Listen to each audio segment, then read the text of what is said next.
Hello, and welcome to episode 35 of the What If South is Up podcast, where we talk about the ups and downs of creating worlds from scratch and all the misadventures we experience along the way. In a nutshell, how to wing it like an author. My name is Derrick Hall, creator of the Crimson Prophecy and Horizon Gamelet series, available on Amazon, Barnes & Noble, Kobo, etc., pretty much anywhere you would want to buy an ebook. And I am here with my Muppet fangirl co-host, Christina LeFay. Don't give me no crap about our last episode. I will give you so much crap. Fun, and you know it. No. Hello, world. This is Christina LeFave, and I'm in the middle of building my first world, a magical parallel Earth where colonization never happened in the Americas, and reworking my first novel that has a working title of Cogs and Claws. All right, so on to the show. Mr. Derrick, what are you drinking today? I'm going on 3 weeks with various incarnations of the plague, so I am sans alcohol tonight and drinking dihydrogen monoxide. What the fridge is dihydrogen? What is that? Water.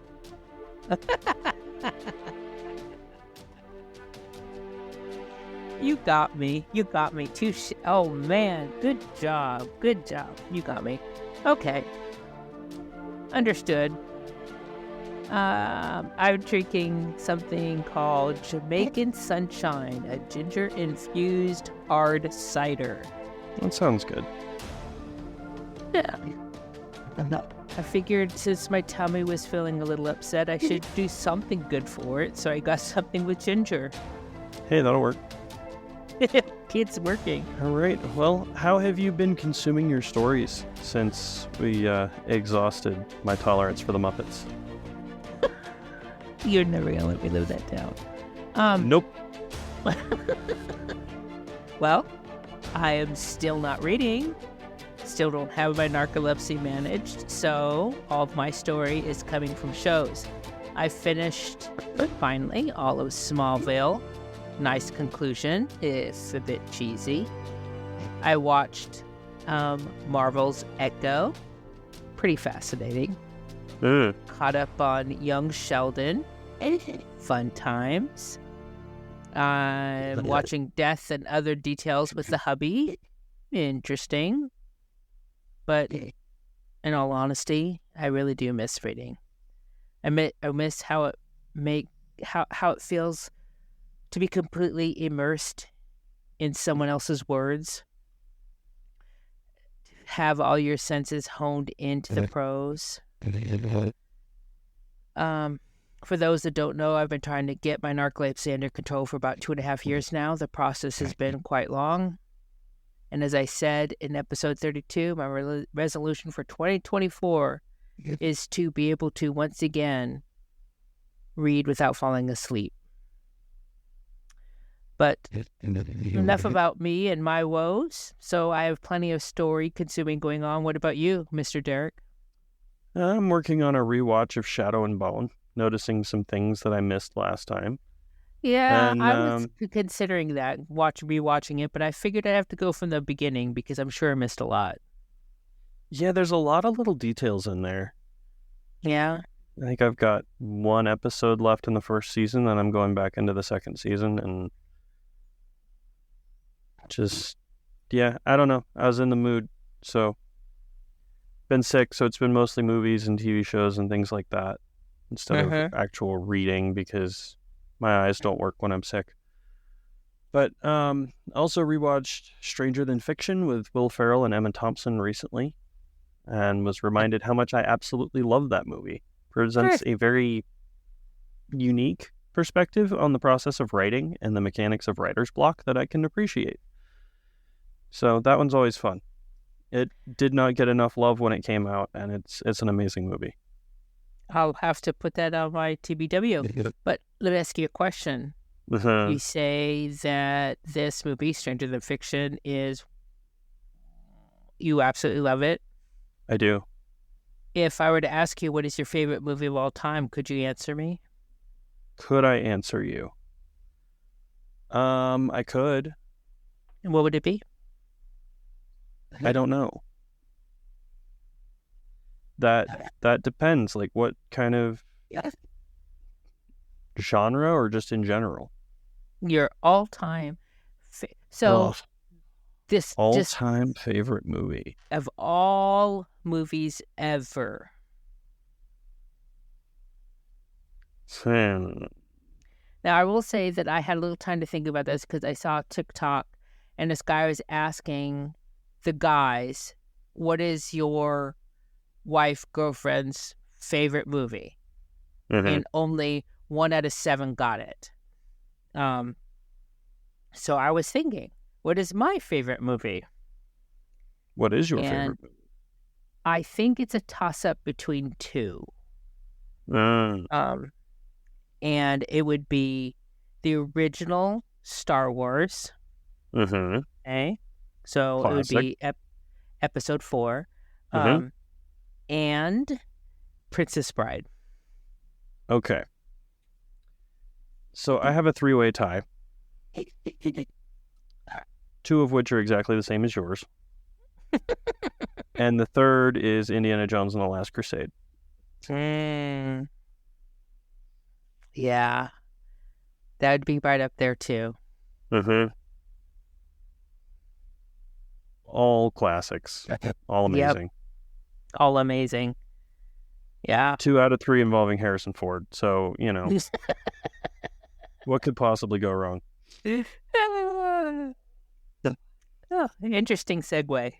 No, yeah, totally. So, moving on to the show, what author problems have you encountered and or solved since our last episode? Honestly, nothing. I've been too sick to write. But I've been doing a lot of noodling in my head, trying to just figure stuff out and work out plot lines and things like that. So, yeah, been doing that. So I think I've made some little steps. I just haven't acted on them yet. So let me ask you a question. You say you've been noodling in your head. Yeah. Where else would you noodle? A pool? If not in your head. Pot of salty water. Italy. Oklahoma. It depends on your definition, really. I just had to say it. I didn't know. I could have held it, but I didn't. Probably should have. I'm tired enough. I'm really snarky. Please be all the snark. I love all the snark. I can handle your snark. Sure.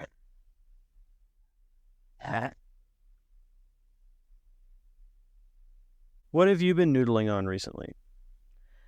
So I have pretty much followed in your footsteps, and not much. Everything's been pretty much at a standstill.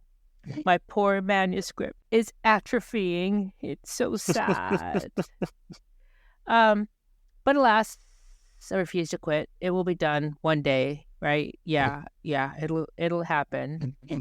In that regard, I've been working on a new workspace where I will be able to write without intrusion from things like dishes and bills, or my spouse asking me to help him with his spreadsheet. That's too specific to be random. So maybe, just maybe, if all the goddesses are on my side, I'll make the space to spew my prose sooner than later. Hey, that sounds like a plan. I hope nobody's too bored by this fact that we haven't moved forward. It's not always about moving forward. I can't lie. I can't tell all you guys. Anybody gives me shit for not getting anything done, I just point them to George Martin. You know what? That's one thing I was thinking today when I was at work, when I was thinking about how I was going to answer this question. What have you been working on? About the same thing that Mr. R.R. Martin has. Right. Nothing. I feel like I'm always giving excuses. but I haven't given up hope yet. So hopefully all y'all out there won't either give up hope on me yet. Yeah. I haven't given up hope, just any hope of timely releases. Anyways, moving on from that depressing thing. Let's not depress anymore. Every week, we like to share one sentence from our current works in progress, a single sentence, no context. Xtina, are you ready for Dead Darlings? Sure. So, this story is, I thought dead, but then I found it, and I thought, man, this actually's got potential. So, I'm actually going to give you a darling from a potentially dead short story and not my current novel work in progress. Okay. I'm kind of cheating. So here it is. You know full well we don't help boys because boys can't be helped since they are too mullish and testosterone-laden. She continues with obvious disgust. They are without heart. Tell us how you really feel. It's not how I feel, I promise. Yeah, okay. Not sure I believe you. As you stare up to me with puppy dog eyes and bat your lashes. So this is actually a story loosely it's a gender I know we're not supposed to give context, but just for fun, I'm gonna break the rule twice tonight. It's a gender bend on the Cinderella story. So there you go. So I know some people who'd be all over that. So yeah, it's actually, I thought it was dead, but I read through it tonight before I fell upon it tonight before, the episode. I'm like, wow, I think I like this. Anyways, what about you? Do you have a darling, dead or alive? I do. You look as though the sea has offended you. Wow, I love that. No, seriously. So I was watching a TV show. I don't remember what it was called, but it was, I don't know if it was in the Midwest or the South or whatever, and they have these little colloquialisms in the show. Mm-hmm. And I'm like, oh, that is so interesting how they would put that, I can't think of anything but right now, but this tells you this is a culture totally based off of, marine life, the coastal life kind of thing, maybe even fishing or something like that. So yeah, I love how this short little sentence gives a lot of context to the world. If only you knew the actual context. I will one day. Someday, if I ever finish it. We will finish it. We will. Nice. All right. Now, on to the point of the show and our favorite game. Each week, we roll a D20, which helps us randomly choose from our perpetual list of 20 scenarios. And then we talk about how it would affect our made-up ad hoc worlds. Mr. Derrick, are you ready? I've got the die this time. Okay. You rolled them up its last time, so. Yeah, that was my mistake. All right. I've got a 1. That's unfortunate. What is 1? Critical fail. What if your MC fell off the face of the world? How would this change your story, your world, your manuscript, whatever? Well, considering the story follows the MC, it would be a very different story. I know. So who put this question in there? I don't know. All right, wait. Let's not say story. What if the MC fell off the face of the world? How would your world change? So not the story, the world. So if they had never been there or they just right now fell off, how would the world change? Put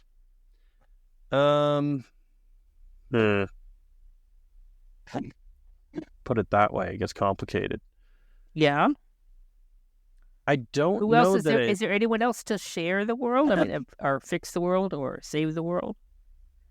Well, yeah, there's plenty of other people, but she's the one because, prophecies and stuff. Right. I don't know that that would necessarily stop anything. It would probably change how things happened a little bit. Because Inara in particular tends to be a little bit contrary. Mm-hmm. In that, well, you tell me to do it this way, so I'm going to think about that, but I'm going to do it this other way instead. Yeah. Just because it's kind of her nature to listen to advice and then ignore it. It's worked so far. But I think the way that it worked, the way the story unfolded would be very different because you'd end up with somebody else in charge. So that's the way the story would unfold. But how different would your world be? I mean, would it fall to ruin?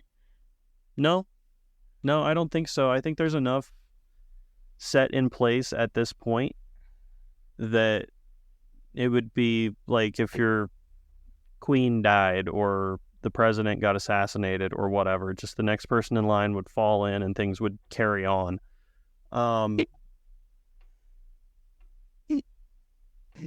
How well they would carry on is a question, but they would carry on. So yeah. That makes me think of one of my friends is pretty astute at business development or business maintenance, whatever, building your business and keeping it alive and stuff like that. And she strongly believes that every single leader of every single business, and whether that business be a municipality, a mayor, or whether that be a baker, or whether that be a florist, we all, as business owners, should always be looking at who will fulfill our shoes, who will stand in our shoes, who will be our successor. We should always have a successor in the wings. Yeah. And we should be mentoring that person. So I think that adds a lot of nuance to your story in particular, right? If Inara recognizes that she needs to have somebody in place in case something happens. And I'm not talking about she needs to have a baby to take over the kingdom, right? But she needs to be thinking, what if something did happen to me? Who would take my place? She's young and basically immortal. Why would she worry about that? Because we all have to. And I think it makes something interesting for the story, too. Well, yeah. I'm not saying it doesn't. I'm just saying. Yeah. Find me a late teens, early 20s kid who's worried about retirement. Oh, wait. Not retirement. Somebody to take over their shoes. Now, I will tell you, when I was 21 years old, I was a single mother, and I thought constantly about who would take over who would step in my shoes if something happened to me. Oh, yeah. That's completely different, though. How so? It's a kingdom. It's her baby. It's people. Yeah, it's a job that she didn't want. Yeah. I am thinking about... I'm going to play devil's advocate here. You continue to do I know how I would have been thinking at 16, 17, 18, and it would not have involved, I need to mentor a successor. So maybe Adonis needs to tell her, you need to think about this as if you're not here and what's going to happen. I don't know. I just think that adds an interesting sub story. What's that called? Subplot. Not even a subplot. Just, a little bit of which an aside. Which actually can help you with a future story. Moving the stories forward. And I'm not talking about just you. So what if my MC fell off the face of the earth? And what would happen to my world? the whole gist of my story is that she is the only one able to affect the bad guy in a way that will save the world. I don't want to say save the world because that makes it sound like not what I'm getting at, but save the earth. So if she fell off the face of the earth, my bad guy would absolutely win. He'd win.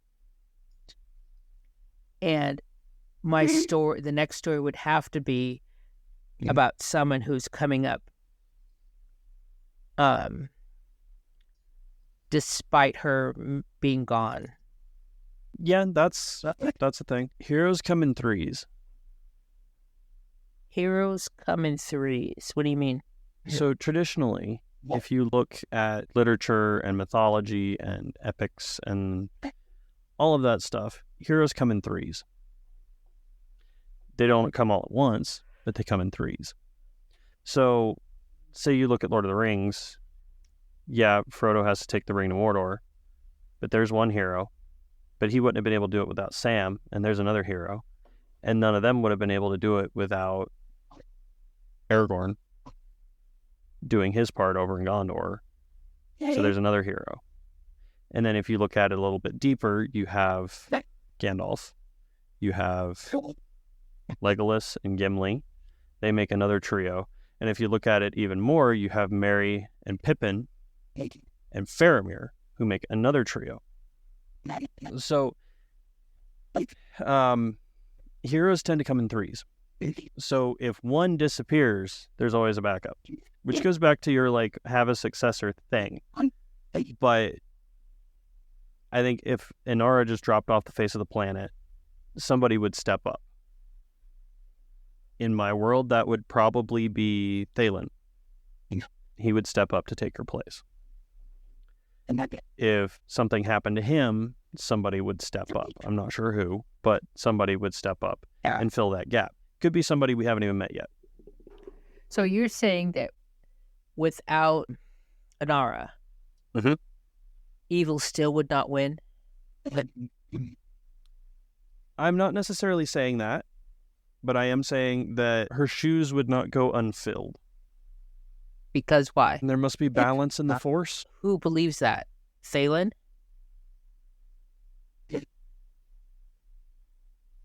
I don't know. Pick a Jedi.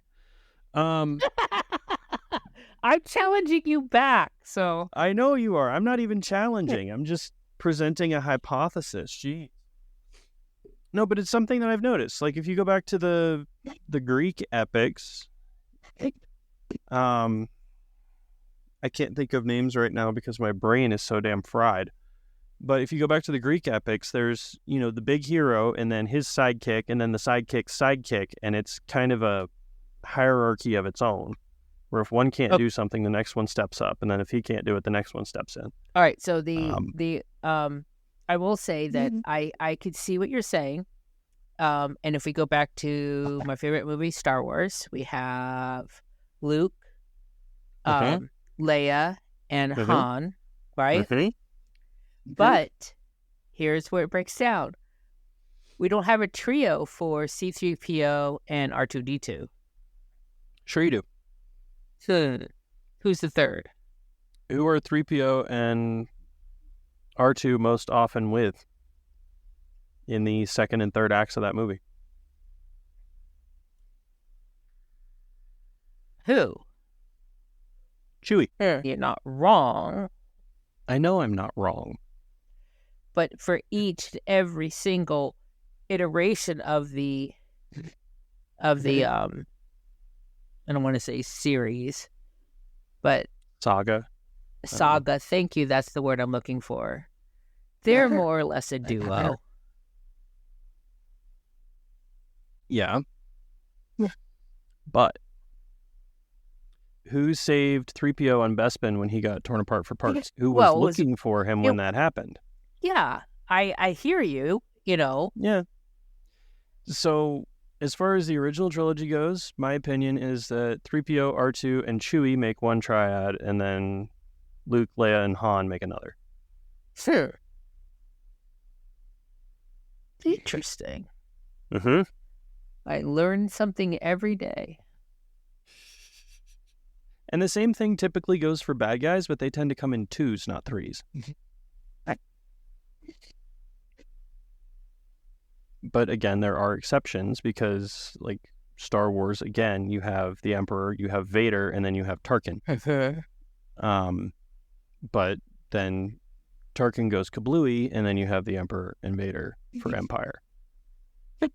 And then when you get to Jedi, you have the Emperor and Vader and Jabba, who is not directly connected, but is still a villain and still a huge part of that story. So I apply him to the triad. Or you could have 2 duos. You could have the Emperor and Vader, and then you could have Jabba and Boba. Going back to the original question. Don't start me on Star Wars theory. No, I'm just going back to the original question. Let's see. What if your MC fell off the face of the world? How would this change your world? I'm going to answer this in the fact that at the beginning of the story, I do love stories about the chosen one. But I also love the story of you're in the wrong place at the right time kind of stories. And that's kind of Anisha in my story. If she was at the beginning of the story, if she fell off the face of the world, somebody else would have been given the magical ability. Right. Okay? And the world spins on. Who knows if they would have been successful or not? But at the beginning of the story, it doesn't matter. She just happened to be born at the right moment. Yep. At the end of the story, if she's not able to defeat the bad guy and she falls off the face of the earth, there's not enough time left. The world goes to chaos. Mm-hmm. If she falls off the face of the world, even if she has a successor, it's not going to work out anymore. There's not enough time. It will dive into chaos, and somebody else will fix the world eventually, but they have to pull it out of that chaos first. Now you're getting into the Anakin paradox. We're back to Star Wars. No. So there's a theory.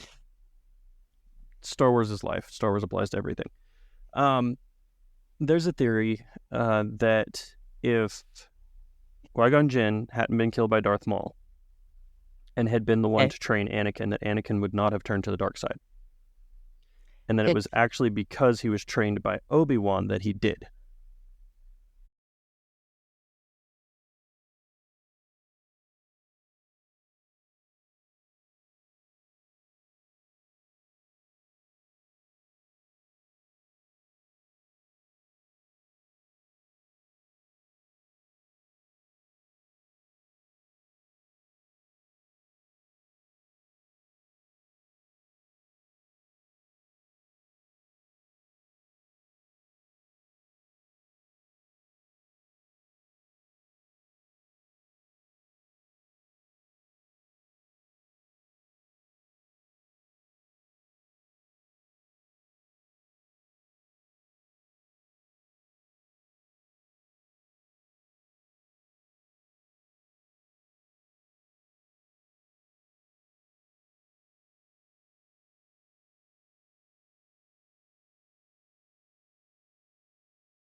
Hi everyone, Derrick here. I would like to apologize. This episode has been plagued with all sorts of tech issues and internet connection problems due to weather and all sorts of things, but the gist of what we were saying about the Anakin paradox is that Obi-Wan, while technically a successor to Qui-Gon Jinn, was not in fact ready for the responsibility that Anakin presented.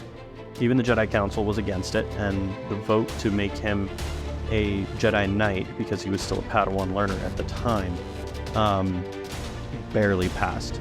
And the vote to allow him to have an apprentice so early on barely passed.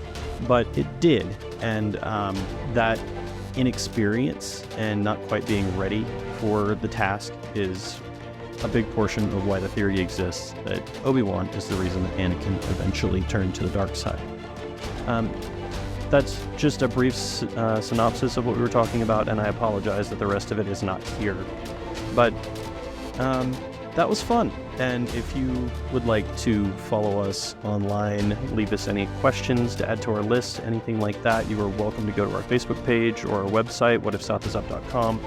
I can be found online just about anywhere as D. Hall Author, and my lovely co-host, Xtina, can be found also just about anywhere as uniquely Xtina.